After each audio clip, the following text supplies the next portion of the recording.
ಸಾಹಸ ಸಿಂಹ ಡಾಕ್ಟರ್ ವಿಷ್ಣುವರ್ಧನ್ ಅವರ ಸಮಾಧಿ ತೆರವನ್ನು ಮಾಡಲಾಗಿದೆ.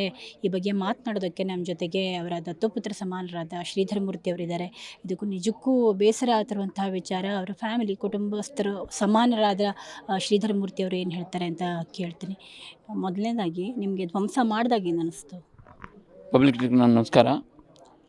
ಧ್ವಂಸ ಮಾಡೋದು ನನಗೆ ಒಂದು ಗಂಟೆ ಗೊತ್ತಾಗಿ ನಾನು ಅಲ್ಲಿ ಹೋಗಿ ನೋಡಿದ ತಕ್ಷಣ ನನ್ನ ಕಣ್ಣಲ್ಲಿ ನೀರು ಬರ್ತಾಯಿದೆ.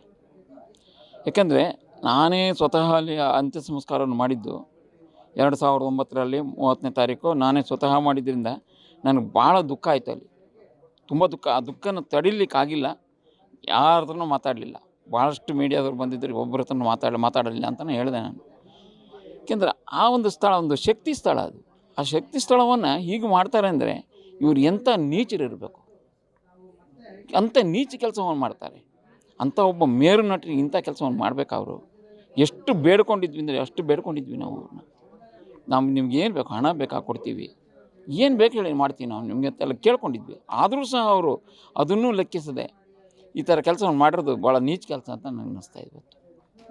ಮರುಸ್ಥಾಪನೆಗೆ ಆಗ್ರಹ ಬರ್ತಾ ಇದೆ. ನೀವು ಕೂಡ ಕಾನೂನು ಹೋರಾಟದಲ್ಲಿ ಜೊತೆಯಾಗಿದ್ದೀರಾ ಅಂತ ಅಲ್ವಾ? 2014ರಿಂದ ನಿರಂತರವಾಗಿ ಕಾನೂನಿನ ಒಂದು ಹೋರಾಟದಲ್ಲಿ ನಾವು ತೊಡಗಿದ್ದೀವಿ. ನಾನು, ರಾಜು ಗೌಡ್ರ ಮತ್ತು ನಮ್ಮ ಸಂಘಟನೆ ವಿಷ್ಣುವರ್ಧನ್ ಪುಣ್ಯಭೂಮಿ ಟ್ರಸ್ಟ್ ಏನಿದೆ, ಆ ಟ್ರಸ್ಟ್ ವತಿಯಿಂದ ನಿರಂತರವಾದ ಒಂದು ಕಾನೂನು ಹೋರಾಟ ಮಾಡ್ಕೊಂಡು ಬಂದಿದ್ದೀವಿ. ಇನ್ನು ಮುಂದೆನೂ ಸಹ ಮಾಡ್ತಾಯಿದ್ದೀವಿ. ಕಾನೂನಿನ ಹೋರಾಟದಲ್ಲಿ ನಮಗೆ ಸ್ವಲ್ಪ ಲಾಸ್ಟ್ ಟೈಮ್ ಏನಾಯಿತು ಅಂದರೆ ಕೋರ್ಟಿಂದ ಒಂದು ಆರ್ಡರ್ ಬರುತ್ತೆ, ನೀವು ಸರ್ಕಾರದ ಜೊತೆಗೆ ನೀವು ಇದು ಇತ್ಯರ್ಥ ಮಾಡ್ಕೊಳ್ಳಿ ಅಂತ ಹೇಳ್ತಾರೆ. ಅವ್ರದ್ದು ಕೋರ್ಟಿಂದ ಸೆಟ್ಲ್ ಆಗುತ್ತೆ ಅಭಿಮಾನಿಸಿದವ್ರದ್ದು. ಆವಾಗ ಕಾನೂನಿನ ಪ್ರಕಾರವಾಗಿ ನೀವು ಇದರ ಥರ ಮಾಡ್ಕೊಳ್ಳಿ ಅಂತ ಹೇಳ್ತಾರೆ. ನಾವು ಹೋಗಿದ್ವಿ ಸರ್ಕಾರದ ವತಿಯಿಂದ ಸಿದ್ದರಾಮಯ್ಯನವ್ರು ಕೇಳ್ಕೊಂಡ್ವಿ, ಈ ಥರ ಹೇಳಿದ್ದಾರೆ ಇದು ಮಾಡಿಕೊಡಿ ಅಂತ ಹೇಳ್ಬಿಟ್ಟು. ಸಿದ್ದರಾಮಯ್ಯ ಕೇಳ್ಕೊಂಡ್ರೆ ಸಿದ್ದರಾಮಯ್ಯ ಹೇಳ್ತಾರೆ ನಮ್ಮದ್ರಿ ಅದು ಆಸ್ತಿ ಅವ್ರದ್ದು ಅಲ್ಲ ರೀ ಅಂತ. ಹಾಗಾದ್ರೆ ಮಾಡಿಕೊಡಿ ಅಂತ ಸಿದ್ದರಾಮಯ್ಯ ಕೇಳಿದ್ವಿ. ಅವರು ಆಯಿತು ಕರೆಸ್ತೀನಿ ಮಾತಾಡ್ತೀನಿ. ಇವತ್ತರೂ ಕರೆದು 4 ತಿಂಗಳಿಂದ ನಡೆದಿರೋದು. ಹಾಗೆ ನಿರಂತರವಾದ ಕಾನೂನು ಹೋರಾಟ ನಡೀತಾ ಇದೆ, ಮಾಡ್ತಾನೇ ಇದ್ದೀವಿ ನಾವು. ನಮಗೆ ಪ್ರತಿಯೊಂದು ಇಲಾಖೆಗಳಲ್ಲಿಯೂ ಸಹ ರಾಜಗೌಡರು ದಿನ ಬೆಳಗಾದ್ರಲ್ಲಿ ಇರ್ತಾರೆ. ಇದಕ್ಕೆ ಸಂಬಂಧಪಟ್ಟ ಇಲಾಖೆಗಳಲ್ಲಿ ನಮ್ಮದೇ ಇರುತ್ತೆ. ಫಸ್ಟು ವಿಷ್ಣುವರ್ಧನ್ ಅವರು ಟ್ರಸ್ಟ್ ಇದೇ ಇರುತ್ತೆ. ಅಲ್ಲಿ ಹೋದರೆ ನಾವು ತಂಗಡಿಗರನ್ನು ಮೀಟ್ ಮಾಡಿದ್ವಿ. ಅವರು ಕೂಡ ನಾ ಮಾಡ್ಕೊಡ್ತೀನಿ ಅಂದರು, ಮಾಡಲಿಲ್ಲ. ಯಾಕೆ ಈ ಥರ ಅನ್ಯಾಯ ಮಾಡ್ತಾರೆ ಇವರು? ಅನ್ಯಾಯ ಮಾಡೋಂಥ ಏನು ಮಾಡಿದ್ದಾರೆ ಅವರು? ಸ್ವತಃ ಸರ್ಕಾರ 2001 ಸರ್ಕಾರ ಯಡಿಯೂರಪ್ಪನವ್ರು ಮುಖ್ಯಮಂತ್ರಿ, ಅವ್ರ ಸರ್ಕಾರವೇ ನಿಂತ್ಕೊಂಡು ಮಾಡುತ್ತೆ ಅಲ್ಲಿ. ಸರಿ, ಅದೇ ಸರ್, ಯಾವಾಗ ಅಭಿಮಾನ್ ಸ್ಟುಡಿಯೋದಲ್ಲಿ ಅಂತ್ಯಕ್ರಿಯೆ ಮಾಡಬೇಕು ಅಂಥೇಳಿ ಪ್ಲ್ಯಾನ್ ಆಗಿದ್ರ ಬಗ್ಗೆ ನಿಮ್ಗೆ ಗೊತ್ತಿರುತ್ತೆ. ನೀವು ಆ ಸಮಯದಲ್ಲಿ ಇದ್ರಿ. ಅದು ಯಾಕೆ ಗೊಂದಲ ಉಂಟಾಯ್ತದು? ಗೊಂದಲ ಉಂಟಾಗ ಕಾರಣ ಏನು ಅಂದರೆ ಅಲ್ಲಿ ಏನಾಗುತ್ತೆ, ಇವರು 5 ವರ್ಷ ಆಯಿತು, 6 ವರ್ಷ ಆಯಿತು, ಅಲ್ಲಿವರೆಗೂ ಚೆನ್ನಾಗಿ ನಡ್ಕೊಂಡೇ ಬರ್ತಾಯಿತ್ತು. ಪ್ರತಿ 2 ಸರಿನೂ ಮಾಡೋರು. ಹುಟ್ಟುಹಬ್ಬ ಮತ್ತು ಪುಣ್ಯಸ್ಮರಣೆಯಲ್ಲಿ ವಿಜೃಂಭಣೆಯಿಂದ ಮಾಡ್ತಾಯಿದ್ರು. ಭಾಳಷ್ಟು ಆ ಜಾಗದಲ್ಲಿ ಆ ಟೈಮಲ್ಲಿ ಮಾಡಬೇಕು ಅಂತ, ಅಭಿಮಾನ್ ಸ್ಟುಡಿಯೋ ಜಾಗದಲ್ಲೇ ಅಂತ್ಯಕ್ರಿಯೆ ಮಾಡಬೇಕು ಅಂತ ಹೇಳಿ ಅಪ್ಪಾಜಿಯವ್ರು ಇದಕ್ಕೇನಾಯಿತು ಅಂದರೆ ಬನಶಂಕರಿನಲ್ಲಿ ಮಾಡಬೇಕು ಅಂತ ಇದ್ದಿದ್ದು. ಬನಶಂಕರಿ ಮನೆಯಲ್ಲ, ಹೌದು, ಬನಶಂಕರಿನಲ್ಲಿ ಮಾಡಬೇಕು. ಆಗೇನು ಮಾಡ್ತಾರೆ, ಕುಮಾರಸ್ವಾಮಿ ಅವರು, ಅಂಬರೀಷ್ ಅವರು, ದೇವೇಗೌಡರು ಎಲ್ಲ ಮಾತಾಡಿಬಿಟ್ಟು ಆ ದೊಡ್ಡ ವ್ಯಕ್ತಿಗೆ ಅಲ್ಲಿ ಮಾಡಲಿಕ್ಕೆ ಆಗೋದಿಲ್ಲ ಅಂತ ಕಂಟಿನ್ಯೂಸ್ ಕೇಳ್ತಾರೆ, ಅಲ್ಲಿ ಆಗೋದಿಲ್ಲ ಅಂತ ಹೇಳ್ತಾರೆ. ಆಮೇಲೆ ಇಲ್ಲಿ ಮಾಡಬೇಕು ಅಂತ ಹೇಳ್ಬಿಟ್ಟು ಅಲ್ಲಿ ಯಾರು ಹೇಳಿದ್ರು ಗೊತ್ತಿಲ್ಲ, ಅದನ್ನು ಅಲ್ಲಿ ಬೇಡ ಅಂತ ಹೇಳ್ಬಿಟ್ಟು ಇದು ಮಾಡಿದೆ. ಆಮೇಲೆ ದೇವೇಗೌಡರು ಕುಮಾರಸ್ವಾಮಿ ಅವರು ಇಲ್ಲ ಆ ಥರ ಮಾಡ್ಲಿಕ್ಕೆ ಆಗೋದಿಲ್ಲ, ಅವ್ರು ದೊಡ್ಡ ವ್ಯಕ್ತಿಯವರು ಇಲ್ಲೇ ಮಾಡಬೇಕು ಅಂತ ಹೇಳ್ಬಿಟ್ಟು ತೀರ್ಮಾನ, ಎಲ್ಲಿ ಜಾಗ ಅಂತ ಇದು ಮಾಡ್ತಾರೆ. ಯಡಿಯೂರಪ್ಪನವ್ರ ಹತ್ರ ಮಾತಾಡ್ತಾರೆ. ಆಮೇಲೆ ಯಡಿಯೂರಪ್ಪನವ್ರ ಅಭಿಮಾನ್ ಸ್ಟುಡಿಯೋನಲ್ಲಿ ಮಾಡ್ತಾರೆ. ಅವರು ನಮ್ಮದೇ ಸರ್ಕಾರದ ಜಾಗ, ಅದು ಅದನ್ನಲ್ಲೇ ಮಾಡಬೇಕು ಅಂತ ಹೇಳ್ಬಿಟ್ಟು ಸರ್ಕಾರದಿಂದ ಕೊಟ್ಟಿರ್ತಕ್ಕಂಥ ಅಲ್ಲೇ ಮಾಡೋಣ ಅಂತ ಹೇಳ್ಬಿಟ್ಟು 2 ಎಕರೆನೇ ಇದು ಮಾಡ್ತಾರೆ. ಆ 2 ಎಕರೆನ ಕ್ಲೀನ್ ಮಾಡಿಸ್ತಾರೆ. 2 ಎಕರೆನ ಕ್ಲೀನ್ ಮಾಡಿಸಿ ಸ್ವತಃ ಸರ್ಕಾರವೇ ನಿಂತು ಅಲ್ಲಿ ಯಡಿಯೂರಪ್ಪನೇ ಕೂತ್ಕೊಂಡು ಅಂತ್ಯ ಸಂಸ್ಕಾರದಲ್ಲಿ ಭಾಗಿಯಾಗುತ್ತೆ. ಭಾಗಿಯಾಗಿ 2 ಕೋಟಿ ಸ್ಯಾಂಕ್ಷನ್ ಮಾಡ್ತಾರೆ ಇಮಿಡಿಯೇಟ್ಲಿ. 2 ಕೋಟಿ 2 ಲಕ್ಷ ಒಟ್ಟು 10 ಕೋಟಿ ಸ್ಯಾಂಕ್ಷನ್ ಮಾಡ್ತಾರೆ. ಅಲ್ಲಿ ಆ ಜಾಗಕ್ಕೆ 2 ಕೋಟಿ, ಇನ್ನು 8 ಕೋಟಿ ಅಲ್ಲಿ ಸ್ಮಾರಕ ಮಾಡಲಿಕ್ಕೆ ಅಂತ ತಕ್ಷಣ ಅನೌನ್ಸ್ ಮಾಡ್ತಾರೆ. ಆವಾಗ ಇವ್ರಿಗೆ ಮಾಹಿತಿ ಇರಲಿಲ್ವಾ? ಸರ್ಕಾರದ ಸ್ವತ್ತು ಆಗಿದ್ಬಿಟ್ಟು ಕೂಡ ಇವ್ರಿಗೆ ಮಾಡಲಿಕ್ಕಾಗಿಲ್ಲ ಅಂದರೆ ಇವ್ರಿಗೆ ಏನಕ್ಕಿದ್ದಾರೆ ಅಂತ. ಯಾಕೆ ಇವತ್ತು ಭಾಳ ಬೇಜಾರಾಗ್ತಾ ಇದೆ. ಎಷ್ಟು ಸರ್ಕಾರಗಳು ಬಂದವು, ಎಷ್ಟು ಜನ ಮುಖ್ಯಮಂತ್ರಿಗಳು ಬಂದರು, ಒಬ್ಬರೂ ಮಾಡ್ತಾಯಿಲ್ಲ. ಯಾಕೆ ಮಾಡ್ತಾಯಿಲ್ಲ ಇವರು? ಎಷ್ಟು ಮನವಿಗಳು ಕೊಟ್ಟು ನಮಗೆ ಭಾಳ ಬೇಜಾರಾಗ್ಬಿಟ್ಟಿದೆ ನಿಜವಾಗ್ಲೂ. ಅಷ್ಟೊಂದು ಇದಿಲ್ಲ. ಆದರೆ ನಾವು ಯಾವುದೇ ಕಾರಣಕ್ಕೂ ಆ ಜಾಗವನ್ನು ಬಿಡೋದಿಲ್ಲ. ಹೀಗೆ ನಡೀತಾ ಇರಬೇಕಾದ್ರೆ ಶ್ರೀಯುತ ಅನಿರುದ್ಧ ಅವರು ಇಲ್ಲಿ ಆಗಲ್ಲ, ನಾವು ಹೋಗ್ತೀವಿ ಅಂತ, ನಮಗೆ ಬೇರೆ ಕಡೆ ಜಾಗ ಕೊಡಿ ಅಂತ ಏನೋ ಕೇಳಿದಾರಂತೆ. ಹಾಗೆ ಏನು ಬಂತು, ಟಿ ವಿನಲ್ಲಿ ಸ್ಥಳಾಂತರ ಅನ್ನೋದೊಂದು ಇದು ಬರುತ್ತೆ. ಇಲ್ಲಿಂದ ಸ್ಥಳಾಂತರ, ಮೈಸೂರಿಗೆ ಸ್ಥಳಾಂತರ ಅಂತ ಒಂದು ಹೆಡ್ಲೈನ್ ಹಾಕ್ತಾರೆ. ಹೆಡ್ಲೈನ್ ಹಾಕಿದಾಗ ಆವಾಗ ಅಭಿಮಾನಿಗಳು ಒಪ್ಕೊಳ್ಳೋದಿಲ್ಲ. ಆವಾಗ ಅಭಿಮಾನಿಗಳಿಗೂ ಮನೆಯವರಿಗೂ ಸ್ವಲ್ಪ ಇದಾಗುತ್ತೆ. ಅಭಿಮಾನಿಗಳ ವಿರುದ್ಧವಾಗಿ ಕೆಲವು ಮಾತುಗಳನ್ನು ಆಡ್ತಾರೆ. ಅದು ತಪ್ಪು, ಮಾತಾಡಬಾರ್ದು. ಆಗೇನಾಗುತ್ತೆ, ಅಭಿಮಾನಿಗಳು ಇದಕ್ಕೋಸ್ಕರ ಹೋರಾಟ ಮಾಡ್ತಾರೆ, ನಿರಂತರವಾದ ಹೋರಾಟ ಮಾಡ್ತಾರೆ. ಆವಾಗ ಅಭಿಮಾನಿಗಳು ನನ್ನ ಹತ್ರ ಬಂದರು, ಅಣ್ಣ ನೀವು ಬಂದು ನಿಂತ್ಕೊಂಡಿದ್ದು ಮಾಡೋಣ, ಹೋರಾಟ ಮಾಡೋಣ ಅಂತ. ಇವತ್ತು ಕೂಡ ಹೋರಾಟ ಮಾಡ್ತಾಯಿದ್ದೀವಿ. ಮೈಸೂರಿನಲ್ಲಿ ಸ್ಮಾರಕ ಆಯಿತು, ಮೈಸೂರಿನಲ್ಲಿ ಕೂಡ ಇದು ಸಿಕ್ಕಲಿಲ್ಲ. ಅದಕ್ಕೂ ನಾನು ಹೋಗಿದ್ದೆ, ರೈತರುಗಳ ಹತ್ರ ಮಾತಾಡಿ ನಾನು ರಾಜಗೌಡರೆಲ್ಲ ನಿಂತ್ಕೊಂಡಿದ್ದು ಮಾಡಿದ್ವಿ. ಅಲ್ಲೂ ಕೂಡ ಅಲ್ಲಿ ರಾಜಗೌಡರು ಉಪವಾಸ ಸತ್ಯಾಗ್ರಹ ಮಾಡಿದ್ರು. ಆವಾಗ ರಾಜಗೌಡರುಗಳು ನೀವು ಯಾಕೆ ಅಲ್ಲಿ ಹೋಗ್ತೀರಿ ಅಂತ ಹೇಳಿದೆ ನಾನು. ನಮಗೆ ಬೇಕಾಗಿರೋದು ಇಲ್ಲೇ ಮಾಡೋಣ. ಇಲ್ಲ ಅಣ್ಣ ಅಲ್ಲಾಗಲಿ, ಅಲ್ಲಾದರೆ ಇಲ್ಲ ಆಗತ್ತೆ ಅಂತ ಹೇಳಿದ್ರು. ಆಗಲಿಲ್ಲ. ಇಷ್ಟು ನೀಚ ಸರ್ಕಾರಗಳಿದ್ದಾವ. ಯಾಕೆ ಇಷ್ಟು ಅನ್ಯಾಯ ಮಾಡ್ತಾಯಿದ್ದಾರೆ ಇವ್ರಿಗೋಸ್ಕರ? ಅಷ್ಟು ಕಳಕಳಿ ಮನವಿ ಮಾಡ್ಕೋತೀವಿ, ಗಲಾಟೆ ಮಾಡ್ತೀವಿ, ಉಪವಾಸ ಸತ್ಯಾಗ್ರಹ ಮಾಡ್ತೀವಿ, ಅದು ಕೂಡ ಬೆಲೆ ಇಲ್ವಾ? ಒಬ್ಬರು ಸಪೋರ್ಟ್ ಮಾಡಲಿಲ್ಲ, ಯಾರೂ ಬರಲಿಲ್ಲ. ಯಾಕೆ ಈ ಥರ ಮಾಡ್ತಾರೆ? ಅಷ್ಟು ಗೊತ್ತಿಲ್ಲ ಇವರಿಗೆಲ್ಲ. ಯಾಕೆ ಮಾಡಬೇಕು? ಸರ್ಕಾರ ಕೊಟ್ಟಿರ್ತಕ್ಕಂಥ ಸರ್ಕಾರಕ್ಕೆ ಇದಿಲ್ಲ ಅಂದರೆ ಇಷ್ಟೊಂದು ತೊಂದರೆ ಕೊಡ್ತಾ ಇದ್ದಾರಾ? ಅಲ್ಲಿಗೆ ನೀವು ಹೇಳಿದ ಪ್ರಕಾರ ಕುಟುಂಬ ಮತ್ತು ಅಭಿಮಾನಿ ಬಳಗ ಅಂಥೇಳಿ ಎರಡು ಅಲ್ಲಿ ಡಿವೈಡ್ ಆಗುತ್ತೆ. ಹೌದು. ಸ್ಮಾರಕದ ವಿಚಾರ. ಹೌದು. ನೀವು ಕೂಡ ಆಚೆ ಬರ್ತೀರಿ. ನಾನು 2012ರಲ್ಲಿ ಆಚೆ ಬರ್ತೀನಿ. 2012ರಲ್ಲಿ ಆಚೆ ಬಂದೆ. ಆಚೆ ಬಂದ ಅಭಿಮಾನಿಗಳು ಕರೆದು ಅಭಿಮಾನಿಗಳ ನಿರಂತರವಾದ ಹೋರಾಟ ಮಾಡ್ತಾಯಿದ್ದೀನಿ. ಅಲ್ಲಿ ಒಂದು ಸ್ಮಾರಕ ನಿರ್ಮಾಣಲಿಕ್ಕೆ ಎಲ್ಲ ಸಕಲ ವಿಧವಾದಂಥ ಪ್ರಯತ್ನಗಳನ್ನು ನಾವು ಮಾಡಿಯೇ ಮಾಡ್ತೀವಿ. ಅಲ್ಲಿ ಆ ಜಾಗವನ್ನು ಒಂದು ದೊಡ್ಡ ಶಕ್ತಿ ಸ್ಥಳ ಅದು. ಆ ಶಕ್ತಿ ಸ್ಥಳವನ್ನಾಗಿ ಮಾಡ್ತೀವಿ, ಬಿಡೋದಿಲ್ಲ. ಓಕೆ, ಈಗ ಅಂತ್ಯಕ್ರಿಯೆ ಮಾಡಿದಾಗ ಅಸ್ಥಿನ ಹಾಕಿನೇ ಅಲ್ಲಿ ಸಮಾಧಿ ಕಟ್ತಾರಾ ಅಭಿಮಾನ್ ಸ್ಟುಡಿಯೋದಲ್ಲಿ? ಅಲ್ಲಿ ಅಸ್ಥಿ ಇತ್ತು ಅಂತ ಕೇಳ್ಪಟ್ಟೆ. ಅದಕ್ಕೂ ಹೇಳ್ತೀನಿ.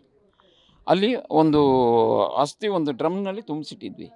ಪ್ರಸನ್ನ ಕುಮಾರ್ ಅಂತ ವಿಷ್ಣು ಸೇನಾ ದಿನದ ಕಾರ್ಯ ಆದಮೇಲೆ. ಹೌದು. ಅದಾದಮೇಲೆ ಏನು ಮಾಡ್ತೀವಿ, ಒಂದು ಪ್ರಸನ್ನ ಕುಮಾರ್ ಅಂತ ವಿಷ್ಣು ಸೇನಾ ಸಮಿತಿ ಅಧ್ಯಕ್ಷರಾಗಿರ್ತಾರೆ ಮೊದಲು. ಅವ್ರು ಏನು ಮಾಡ್ತಾರೆ, ಒಂದು ಡ್ರಮ್ನಲ್ಲಿ ಹಾಕಿಟ್ರೆ ಅಲ್ಲಿ ಅಭಿಮಾನ್ ಸ್ಟುಡಿಯೋದಲ್ಲಿ ಇಟ್ಟಿದ್ದರು. ಅದೇನಾಯಿತು, ಸ್ವಲ್ಪ ದಿನಗಳ ನಂತರ ನಾನು ಇರಲಿಲ್ಲ ಅವಾಗ, ನಾನು 12ರಲ್ಲಿ ಬಿಟ್ಬಿಟ್ಟಿದ್ನಲ್ಲ. ಆವಾಗ ಪ್ರಸನ್ನ ಕುಮಾರ್ ಅವರು ಮನೆಯಿಂದ ಫೋನ್ ಮಾಡ್ತಾರೆ. ಫೋನ್ ಮಾಡಿಬಿಟ್ಟು ಇಲ್ಲ ಅಸ್ಥಿನ ವಿಸರ್ಜನೆ ಮಾಡಬೇಕು ಬಾ ಅಂತ ಕರೀತಾರೆ ಅವ್ರನ್ನ. ಅವರಿಲ್ಲ ಶ್ರೀಧರ್ಗೆ ಹೇಳಿ ಅಂತಾರೆ. ಅವ್ರು ನನಗೇನು ಮನೆಯಿಂದ ಕರೆದಿಲ್ಲ ನನ್ನ. ಆಮೇಲೆ ಅಸ್ಥಿನ ತೊಗೊಂಡೋಗಿ, ಯಾವಾಗ ಇದು 2012 13-14 ಇರಬೇಕು ಅನ್ಸುತ್ತೆ. ಹಿಂದೆನೇ ಕ್ರಿಯೆ ಆದಾಗ 11 ದಿನಕ್ಕೆ 14 ದಿನಕ್ಕೆ ಏನೋ ಅಸ್ಥಿ ವಿಸರ್ಜನೆ ಆಗಿರುತ್ತಲ್ಲ. ಆ ಡ್ರಮ್ಮಲ್ಲಿರೋದನ್ನು ವಿಸರ್ಜನೆ ಮಾಡ್ತಾರೆ. ಇದು ನನಗೆ ಇಸ್ವಿ 12-13 ಇರಬೇಕು ಅನ್ಸುತ್ತೆ, 13-14 ಇರಬೇಕು ಅನಿಸುತ್ತೆ. ಸರಿ. ಆಮೇಲೆ ಇದನ್ನು ಮಾರನೇ ದಿವಸ ಶ್ರೀರಂಗಪಟ್ಟಣದಲ್ಲಿ ವಿಸರ್ಜನೆ ಮಾಡ್ತೀವಿ. ಶ್ರೀರಂಗಪಟ್ಟಣ ಆದಮೇಲೆ ಕಾಶಿಗೆ ಹೋಗ್ತೀವಿ, ಬದ್ರಿನಾಥ್ ಹೋಗ್ತೀವಿ, ಆಮೇಲೆ ಋಷಿಕೇಶು, ಹರಿದ್ವಾರು ಎಲ್ಲ ಕಡೆಗೂ ವಿಸರ್ಜನೆ ಮಾಡಿದ್ವಿ. ಗೋಕರ್ಣ ಪ್ರತಿಯೊಂದು ಕಡೆಗೂ ವಿಸರ್ಜನೆ ಮಾಡಿಬಿಟ್ಟು ಬರ್ತೀವಿ. ನಾನೇ ಹೋಗಿದ್ದೆ ಅವ್ರ ಜೊತೆಗೆ, ನಾನು ಮೇಡಮ್ ಎಲ್ಲರೂ ಹೋಗಿ ಅಲ್ಲಿ ವಿಸರ್ಜನೆ ಮಾಡಿಬಿಟ್ಟು ಬಂದಿದ್ವಿ. ಅಲ್ಲಿ ವಿಸರ್ಜನೆ ಆಗುತ್ತೆ. ಇಲ್ಲಿರೋದನ್ನು ಇದು ಮಾಡಿಬಿಟ್ರು. ಅಲ್ಲಿ ಅಸ್ಥಿ ಏನಿಲ್ಲ ಇವತ್ತಲ್ಲಿ. ಈಗ ಅಲ್ಲಿ ಸಮಾಧಿ ಕಟ್ಟಬೇಕಾದ್ರೆ ಅಸ್ಥಿನೇ ಇಟ್ಟು ಸಮಾಧಿ ಕಟ್ಟಿದ್ರು ಅಂತ ಹೇಳ್ತಾರೆ. ಅಲ್ಲಿ ಆ ಜಾಗದಲ್ಲಿ ಮೂಲ ಸ್ಥಾನದಲ್ಲಿ ಅಂದರೆ ಅಭಿಮಾನ್ ಸ್ಟುಡಿಯೋದಲ್ಲಿ ಸಮಾಧಿ ಕಟ್ಟಿದ್ರಲ್ಲ ದಿನ. ಅಭಿಮಾನ್ ಸ್ಟುಡಿಯೋದಲ್ಲಿ ಕಾರ್ಯಗಳೆಲ್ಲ ಮುಗಿದ ಮೇಲೆ ಸರ್ಕಾರನೇ ಸಮಾಧಿ ಕಟ್ಟುತ್ತಲ್ಲ, ಆ ಟೈಮಲ್ಲಿ ಅಸ್ಥಿ ಇಟ್ಟಿದ್ದಾರೆ ಒಳಗಡೆ ಅಂತ ಹೇಳ್ತಾರಲ್ಲ. ಅದಕ್ಕೆ ನಾನು ಹೇಳ್ತೀನಿ, ಆ ಜಾಗದಲ್ಲಿ ಇತ್ತಲ್ಲ ಅಸ್ಥಿಗಳೆಲ್ಲ, ಅದನ್ನು ಇಟ್ಬಿಟ್ಟು ಅಲ್ಲಿ ಮಾಡಿರೋದು ನಾವು.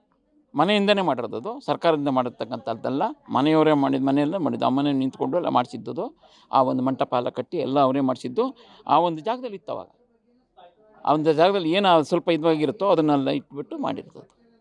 ಹಾಗಾದರೆ ಈಗ ಅದನ್ನ ತೆರವು ಮಾಡಬೇಕಾದ್ರೆ ಎಲ್ಲಿ ಹೋಯ್ತು ಏನು ಗೊತ್ತಿಲ್ಲ. ಆ ಅವಶೇಷರು ಇರಬೇಕಲ್ಲ, ಎಲ್ಲ ತೆಗೆದುಬಿಟ್ಟಿದ್ದಾರಲ್ಲ, ಎಲ್ಲ ತೆಗೆದುಬಿಟ್ಟಿದ್ದಾರೆ. ಏನೂ ಇಲ್ಲ ಅಲ್ಲಿ. ಅದು ಒಂದು ಕಲ್ಲು ಎಲ್ಲ ಇಟ್ಬಿಟ್ಟು ಒಂದು ಮಾಡಿದ್ವಿ ಅಲ್ಲಿ, ಅದನ್ನೆಲ್ಲ ಫುಲ್ ತೆಗೆದುಬಿಟ್ಟಿದ್ದಾರೆ. ತೆರವು ಮಾಡಿದಾಗ ಹಾಗಾದರೆ ಅವಶೇಷ ಏನಾದರೂ ಅಟ್ಲೀಸ್ಟ್ ಇರಬೇಕು ಅಂತ ಹೇಳಿ. ಆ ಮಣ್ಣಿದೆ ಅಷ್ಟೇ ಅಲ್ಲಿ. ಆ ಮಣ್ಣಿಂದು ಶಕ್ತಿ ಇದೆ ಇವತ್ತಲ್ಲಿ. ಆ ಶಕ್ತಿ ಇದ್ದೇ ಇರುತ್ತೆ. ಅದೆಲ್ಲ ಹೋಗುತ್ತೆ? ನಮಗೆ ಸಾಕು, ಅದೇ ಸಾಕು ನಮಗೆ. ಆ ಜಾಗದಲ್ಲಿ ಇರ್ತಂಥ ಶಕ್ತಿನೇ ಸಾಕು, ಅದೇ ಅಸ್ಥಿ ನಮಗೆ ಇವತ್ತು. ಅಗ್ನಿಸ್ಪರ್ಶದ ಮೂಲಕ ಅಂತ್ಯಕ್ರಿಯೆ. ಹೌದು ಹೌದು ಹೌದು ಹೌದು. ನಮ್ಮ ಬ್ರಾಹ್ಮಣ ಸಂಪ್ರದಾಯ ಪ್ರಕಾರ ಅಗ್ನಿಸ್ಪರ್ಶ ಮಾಡಿ ಮಾಡೋದು. ಅದು ಏನು ಒಂದು ಕಾರ್ಯಗಳಲ್ಲಿ ಮಾಡಿದ್ದೀವಿ ಅಲ್ಲಿ. ಹೌದು ಹೌದು. ಸರಿ. ಇವಾಗ ಇನ್ನೊಂದು ಪರ್ಯಾಯವಾಗಿ ಇನ್ನೊಂದು ಸ್ಮಾರಕ ಆಗ್ತಾ ಇದೆ, ಅದ್ರ ಬಗ್ಗೆ ಹೇಳೋದಾದರೆ ಸುದೀಪ್ ಅವರು ಜಾಗ ಕೊಟ್ಟಿದ್ದಾರೆ, ಜೊತೆಗೆ ವೀರಕಪುತ್ರ ಶ್ರೀನಿವಾಸ್ ಅವರು ನಿಂತು ಮಾಡ್ತೀನಿ ಅಂತ ಹೇಳಿದ್ದಾರೆ. ಅಲ್ಲಿಗೆ ತಾವು ಹೋಗ್ತೀರಾ? ಯಾಕಂದರೆ ಸ್ಮಾರಕ ಇಲ್ಲಿ ಮೈಸೂರಿಗೆ ತಾವು ಹೋಗಲಿಲ್ಲ ಅಂತ ಹೇಳಿದ್ರಿ. ನನಗೆ ಎಲ್ಲಾದ್ರೂ ಸಂತೋಷ. ಮೈಸೂರಿನಲ್ಲಿ ಆಗಿದೆ ಸಂತೋಷ, ಸುದೀಪ್ ಅವ್ರು ಮಾಡಿದ್ರು ಸಂತೋಷ. ಅದು ಒಂದು ಈ ಜಾಗದಲ್ಲಾದಷ್ಟು ಶಕ್ತಿ ಇರೋದಿಲ್ಲ.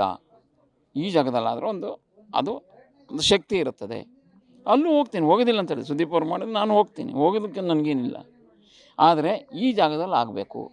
ಈ ಜಾಗದಲ್ಲಿ ಆದಮೇಲೆ ನಾನು ಎಲ್ಲ ಕಡೆ ಹೋಗೋದು. ಅಲ್ಲಿವರೆಗೂ ನಾನು ಎಲ್ಲೂ ಹೋಗೋದಿಲ್ಲ, ಯಾವ ಇದಕ್ಕೂ ನಾನು ಹೋಗೋದಿಲ್ಲ. ಈ ಜಾಗದಲ್ಲಿ ಆಗಬೇಕು, ನಾನು ಹೋಗ್ತೀನಿ. ಕುಟುಂಬದ ಜೊತೆ ಯಾಕೆ ಭಿನ್ನಾಭಿಪ್ರಾಯ ಬಂತು? ನನಗೆ ಯಾಕೋ ಸರಿ ಹೋಗಲಿಲ್ಲ, ನಾನು ಆಚೆ ಬಂದೆ. ಅಮ್ಮ ಮತ್ತೆ ಬಾ ಅಂತ ಕರೆದಿಲ್ವಾ ಭಾರತಿಯಮ್ಮ? ಇಲ್ಲ, ಯಾರೂ ನನ್ನ ಕರೆದಿಲ್ಲ ನನಗೆ. ನಮಗೆ ಬೇಕಾಗಿದ್ದವ್ರು ಇಲ್ಲ ಅಂದರೆ ಅದು ಮನಸ್ಸಿರೋದಿಲ್ಲ. ನನ್ನನ್ನಷ್ಟು ಪ್ರೀತಿ ಮಾಡ್ತಕ್ಕಂಥವ್ರು ಮನೇಲಿ ಇಲ್ಲ ಅಂದರೆ ಅದಕ್ಕೆ ಬೆಲೆನೇ ಬೇರೆ ಆಗೋಗ್ಬಿಡುತ್ತೆ. ಆ ಒಂದು ಬೇಸರದಿಂದ ನಾನು ಬಂದುಬಿಟ್ಟೆ ಆಚೆ. ಎಷ್ಟು ವರ್ಷದಿಂದ ವಿಷ್ಣು ಸರ್ ನಿಮಗೆ ಅವ್ರ ಮನೇಲಿದ್ರಿ? ನಾನು 35 ವರ್ಷಗಳಿದ್ದೆ. 35 ವರ್ಷಗಳು ಅವ್ರ ಜೊತೆಗಿದ್ದಿತ್ತು. ಕೊನೆಯ ದಿನಗಳನ್ನು ಒಂದು ಸ್ವಲ್ಪ ನೆನಪು ಮಾಡ್ಕೊಳ್ಳಿ. ಆ ಟೈಮಿಗೆ ಗೊತ್ತಾಗುತ್ತೆ ನಿಮಗೆ ಯಾವ ಟೈಮ್ ಗೊತ್ತಾಯಿತು, ಅಥವಾ ನೀವು ಮೈಸೂರಲ್ಲಿದ್ದರೆ ಆ ಟೈಮಲ್ಲಿ? ಇಲ್ಲ, ನಾನು ಇಲ್ಲೇ ಇದ್ದೆ, ಮನೆಯಲ್ಲಿದ್ದೆ. 2:45 ಬೆಳಿಗ್ಗೆ ಗೊತ್ತಾಯ್ತು ನನಗೆ. ಇಲ್ಲೇ ಇದ್ದೆ, ನಾನು ಮನೆಯಲ್ಲಿದ್ದೆ. ಇನ್ನೂ ನಿಗೂಢವಾಗಿದೆ ಅದು ಅಲ್ಲಿನೇ ಆಯಿತು ಅಥವಾ ಇಲ್ಲಿ ಬಂದರೋ? ಇಲ್ಲ, ಮೈಸೂರಿನಲ್ಲೇ ಆಗಿದ್ದು. ಅಮ್ಮ ಇದ್ರ ಆವಾಗ? ಅಮ್ಮ ಇದ್ದರು, ಅಮ್ಮ ಜೊತೆಗೆ ಇದ್ದರು, ಅಲ್ಲಿದ್ದರು. ಹೌದು, ಅಲ್ಲೇ ಇದ್ದರು ಅಮ್ಮ ಇದ್ದರು. ಧನ್ಯವಾದ ಸರ್. ಸೊ ಇದು ಶ್ರೀಧರ್ ಮೂರ್ತಿಯವರ ಮಾತು. ಕ್ಯಾಮ್ರಾ ಪರ್ಸನ್ ಯಶವಂತ್ ಜೊತೆ ಭಾರತಿ, ಪಬ್ಲಿಕ್ ಟಿವಿ.